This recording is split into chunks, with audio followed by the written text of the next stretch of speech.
Bueno, mi historia empezó cuando nací.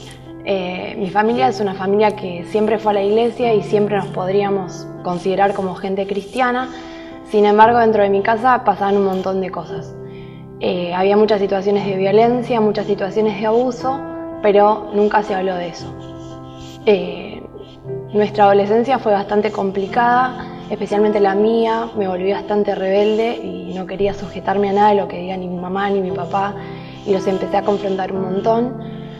Y cuando levantaron a una de mis hermanas como agente de cambio en el No Más Violencia en las escuelas, ella nos invitó, la chica nos invitó a ir a Cristo para Todos. Cuando fuimos a Cristo para Todos, Dios empezó un proceso muy profundo en nuestra familia, y ahí yo me di cuenta que no importa cuántos años vayas a la iglesia, a veces vamos a la iglesia pero no tenemos un encuentro con Jesús. Y mi primer encuentro con Jesús profundo fue a los 18 años, cuando estaba en un culto muy quebrada, y Dios me empezó a hablar de que Él me amaba y que quería restaurar toda mi vida.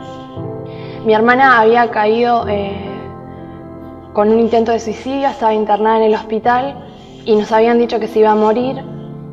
Y a mí me agarró mucha desesperación, salí corriendo, lo fui a buscar a Lorenzo y le dije, por favor, hace algo. Y él me dijo, quédate tranquila, que no se va a morir, que Dios está ahí. Y a razón de esa situación empezaron a salir un montón de cosas a la luz, como situaciones de abuso por parte de mi abuelo, situaciones de violencia muy grosas, y realmente la hemos pasado muy mal de tener que salir corriendo, porque si no mi papá quería matar a mi mamá con armas, con policías, con denuncias de acá para allá. Y me acuerdo puntualmente un día que mi papá apuntó a mi mamá en la cabeza y yo salí corriendo a buscar a mi vecina y me senté en el patio de la casa de mi vecina, y yo miré al cielo y me quebré y no podía parar de llorar, y le decía, Señor, hace algo porque yo así no puedo seguir.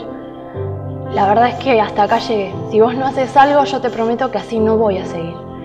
Y yo sé que ese día Dios me contestó, que algo pasó, que Él empezó un proceso de sanidad que sigue hasta el día de hoy, pero que empezó a transformar un montón de cosas. Hoy mi papá no es la misma persona, mi familia no es la misma, y Dios tuvo que restaurar un montón de cosas.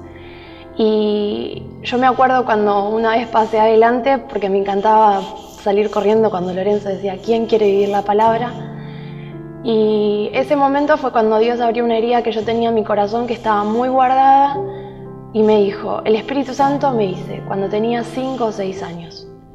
Y se me vino toda una situación de abuso con respecto de mi abuelo, y fue terrible, porque fue volver a revivir un montón de cosas que yo tenía enterradas en mi corazón y que no quería decirle a nadie ni contarle a nadie, y hacía que yo sienta que no era digna de un montón de cosas.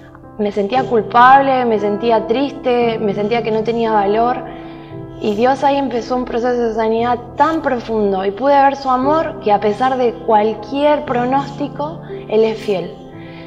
Y empezamos a hacer entrevistas de sanidad interior, y pasó el tiempo y igual yo seguía sintiendo culpa. Me sentía muy culpable, me sentía re mal.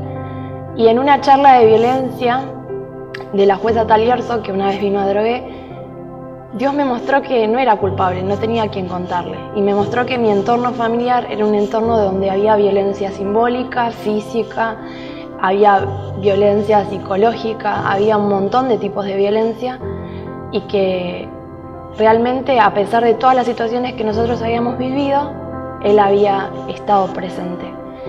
Y yo le agradezco a Dios porque el día de hoy es que nosotros podemos usar esto como un testimonio de la fidelidad. Y yo puedo ver que Él nos eligió como familia, estábamos destruidos, no teníamos esperanza, nadie daba 2 pesos por nosotros, literalmente estábamos quebrados, y Él con su eterno amor vino, nos recogió, nos consoló, nos restauró y nos volvió a poner en el camino. Y yo le agradezco a Dios porque Él es bueno, y por ahí las personas elegimos en base a cosas que apreciamos valiosas, pero Él aprecia nuestro valor porque Él nos creó, y somos valiosos porque Él nos ama. Y bueno, ese es mi testimonio.